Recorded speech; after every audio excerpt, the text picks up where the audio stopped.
রাজধানীর বিভিন্ন স্থানে কোরবানির পশুর হাট বসলেও বেচাকেনা এখনো জমেনি বলছেন বিক্রেতারা। তবে আজ থেকে বিক্রি বাড়ার আশা তাদের। কোরবানির পশুর হাট নিয়ে আরো জানাতে এই মুহূর্তে যোগ দিচ্ছেন আমাদের সহকর্মীরা। শুরুতে যাচ্ছে রাজধানীর গাবতলী পশুর হাটে, সেখান থেকে যোগ দিচ্ছেন আমাদের সহকর্মী আদিলুর রহমান। আদিলুর, মাঝে তো আর দুদিন বাকি, এরপরেই ঈদ। কোরবানির হাটের বেচাকেনা কেমন দেখছেন এবং ক্রেতারা কি বলছেন দাম নিয়ে? এখন জন্ম সনদ দিয়ে খোলো বিকাশ স্টুডেন্ট অ্যাকাউন্ট। নিজের বিকাশ নিজে কর। না দেখুন, আজকে ছুটির দিন, যেটি আসলে ধারণা করা হয়েছিল যে গতকালকে থেকে আনুষ্ঠানিক বিক্রি শুরু হয়েছে এবং গতকালকে আসলে বিক্রেতারা বা হাটের ইজারাদার যারা আছেন তারা আশা করছিলেন যে আজকে সকাল থেকে ক্রেতাদের উপস্থিতি বাড়বে এবং বেলা যত বাড়বে তত আসলে ক্রেতাদের উপস্থিতি বাড়বে, কিন্তু একেবারেই ভিন্ন চিত্র আসলে রাজধানীর হাটগুলোতে দেখা যাচ্ছে। কারণ সকাল থেকেই ক্রেতাদের উপস্থিতি একেবারে নেই বললেই চলে। শনিবার এবং রোববার এই দুই দিন আসলে হাতে আছে, তবে হাটে এর মধ্যে যারা আসছেন, দু একজন ক্রেতা যারা আসছেন, তারা তাদের পছন্দসই গরুটি আসলে কেউ কেউ কিনেও নিচ্ছেন। আবার অনেকে দাবি করছেন যে তারা পছন্দসই গরু আসলে যে দামের বা যে বাজেট তাদের রয়েছে সেই দামের মধ্যে আসলে তারা পাচ্ছেন না। বিক্রেতা যারা আছে, যেহেতু আসলে এখনো আজকের দিন বাদেও আরো 2 দিন সময় আছে হাতে, বিক্রেতারা দাম ছাড়ছেন না, এমন দাবিটি আসলে ক্রেতাদের অনেকেই আসলে করছেন, যে কারণে তারা কোরবানির পশুটি কিনতে পাচ্ছেন না, সেই দাবি আসলে তাদের রয়েছে। অন্যদিকে বিক্রেতাদের মধ্যেও আমরা এক ধরনের হতাশা দেখেছি। তার কারণ হচ্ছে বিক্রেতারা বলছেন যে একেবারেই ক্রেতা শূন্য হাট রয়েছে। কারণ আমি এই মুহূর্তে গাবতলী হাটে আছি। গাবতলী হাটে সাধারণত এই সময়টিতে, অর্থাৎ ঈদের এই 2 দিন বাকি আছে, এই সময়টিতে ক্রেতাদের উপস্থিতি অনেক বেশি থাকে এবং ক্রেতাদের উপস্থিতিতে একদম হাঁকডাকে মুখর থাকে, ক্রেতা বিক্রেতাদের হাঁকডাকে মুখর থাকে হাটটি।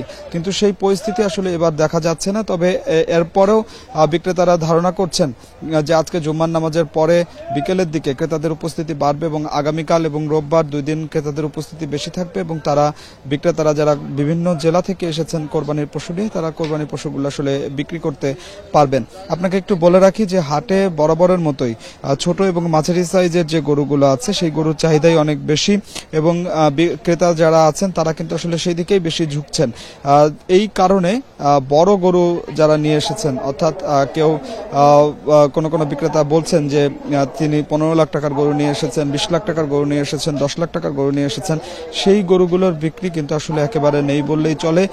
অর্থাৎ বড় গরুর যে ক্রেতা, সেই বড় গরুর ক্রেতার এক ধরনের সংকট কিন্তু আসলে বাজারে তৈরি হচ্ছে।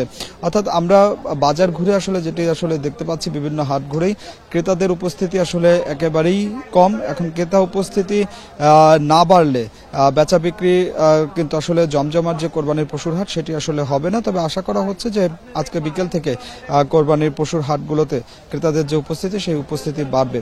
এর পাশাপাশি আপনাকে বলে রাখি যে হাটে ক্রেতা বিক্রেতাদের আর্থিক যে নিরাপত্তা, সেই নিরাপত্তার জন্য আইনশৃঙ্খলা বাহিনীর সদস্য তারা যেমন তৎপর রয়েছেন, অন্যদিকে আর্থিক নিরাপত্তার জন্য ডিজিটাল লেনদেনের যে ব্যবস্থা, সেই ব্যবস্থাটি আসলে করা হয়েছে। অর্থাৎ হাটে ব্যাংকের ব্যবস্থা আছে, ব্যাংকের মাধ্যমে সরাসরি বিক্রেতা যারা আছেন তাদের কোরবানির পশুটি বিক্রি করে সরাসরি কিন্তু তার অ্যাকাউন্টে টাকা পাঠাতে পারবেন। তো অর্থাৎ সব মিলিয়ে বলা যায় যে হাট এখনো জমে ওঠেনি, বিক্রেতারা অপেক্ষা করছেন ক্রেতাদের জন্য। তো আমার কাছে গাবতলী হাট থেকে আদিলুর, আপনি আমাদের সঙ্গে থাকুন। এই মুহূর্তে আমরা যাচ্ছি বগুড়ায়, সেখান থেকে জানাবেন আমাদের সহকর্মী জজিফ হোসেন। জজিফ, আমরা রাজধানীর পশুর হাটের খবর শুনছিলাম, বগুড়াতে পশুর হাটের কি অবস্থা দেখতে পাচ্ছেন? দাম কেমন হাঁকাচ্ছেন বিক্রেতারা? জি, বগুড়ায় কিন্তু গতকালকে থেকেই আপনার কোরবানি পশুর যে হাটগুলো রয়েছে সেই হাটগুলো কিন্তু জমে উঠতে শুরু করেছে। ইতিমধ্যেই আমি এখন বর্তমানে রয়েছি বগুড়ার যে বনানী হাট, সেই বনানী হাটে রয়েছে এবং বনানী হাটে প্রায় 12টা থেকেই কিন্তু যে কোরবানির পশু, গরু, ছাগল এবং ভেড়া সহ অন্যান্য যে পশুগুলো রয়েছে সেগুলো কিন্তু আনা শুরু করেছেন ব্যাপারী এবং খামারিরা।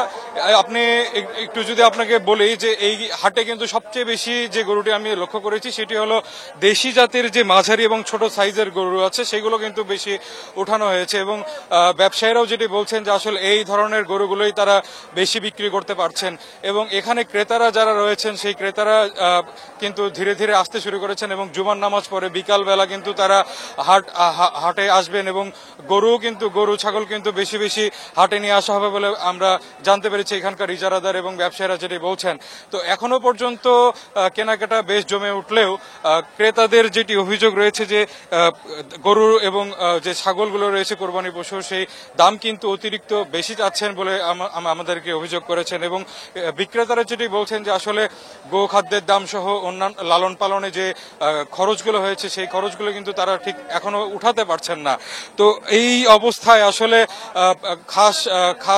খাস ক্রেতা কিংবা বিক্রেতারা যারা রয়েছেন তারা কিন্তু তেমন একটা সারা হাটে আমি দেখতে পাচ্ছি না। তবে কাল এবং পরশু যেহেতু সময় রয়েছে এই দামটিও হয়তো বা নিয়ন্ত্রণে চলে আসবে, ক্রেতারা যেটি মনে করছেন এবং বিক্রেতারাও মনে করছেন তাদের বিক্রি বাট্টা যেটি রয়েছে সেটিও বাড়বে। তো আপনাকে একটি বিষয় জেনে রেখে যে আইন শৃঙ্খলা রক্ষায় কিন্তু এখানে সাদা পোশাকে পুলিশ সদস্যরা রয়েছেন, একই সাথে এখানকার যারা হাট ইজারাদার রয়েছেন তারা কিন্তু স্বেচ্ছাসেবী নিয়োজিত করেছেন এবং যাতে হাটে কোনো ধরনের বিশৃঙ্খলা তৈরি না হয় সেই জন্যও কিন্তু ব্যবস্থা রেখেছেন। এখানে জাল টাকা শনাক্তকরণের বুথ রয়েছে, যদি কোনো ধরনের অপ্রীতিকর ঘটনা ঘটে সেই ব্যবস্থাও কিন্তু জেলা প্রশাসন থেকে শুরু করে জেলা প্রাণী সম্পদ কর্মকর্তা যারা রয়েছেন সবাই কিন্তু সমন্বিত প্রচেষ্টায় কিন্তু রয়েছেন এবং বগুড়া জেলায় যে অর্ধ শতাধিক হাট রয়েছে সেই হাটগুলোতে কিন্তু আপনার যে জেলা প্রাণী সম্পদ কর্মকর্তার পক্ষ থেকে কোনো পশু অসুস্থ হয়ে পড়লে সে তৎক্ষণাৎ চিকিৎসা কিংবা মানুষ যদি অসুস্থ হয়ে পড়ে সেই মানুষের চিকিৎসার জন্যও কিন্তু সুব্যবস্থা রয়েছে বলে আমরা জানতে পেরেছি। তো এই এখনো পর্যন্ত বগুড়ার যে হাটগুলো রয়েছে সেই হাটগুলোর মধ্যে এখনো পর্যন্ত বেশ গরু এবং ছাগলের যে আমদানি সেটি কিন্তু পর্যাপ্ত রয়েছে এবং আপনাকে একটি পরিসংখ্যান জানিয়ে রেখে যে বগুড়ায় কিন্তু 7,34,000 কোরবানির পশু কিন্তু প্রস্তুত করা হয়েছে এবং এর মধ্যে কিন্তু 4 লাখের বেশি রয়েছে ছাগল এবং 2 লাখের বেশি রয়েছে গরু। তো এই অবস্থায় আসলে বিক্রেতা এবং ক্রেতা দুজনেরই কিন্তু চেষ্টা করছেন যে আসন্ন ঈদ উল আজহা উপলক্ষে তারা চেষ্টা করবেন যে তাদের কাঙ্ক্ষিত যে পশু রয়েছে সেটি কিন্তু তারা ক্রয় করে কোরবানি করতে পারবেন, এটাই কিন্তু তারা প্রত্যাশা করছেন। রাজধানী এবং বগুড়া থেকে কোরবানির পশুর হাটের সবশেষ তথ্য জানাচ্ছিলেন আমাদের সহকর্মীরা।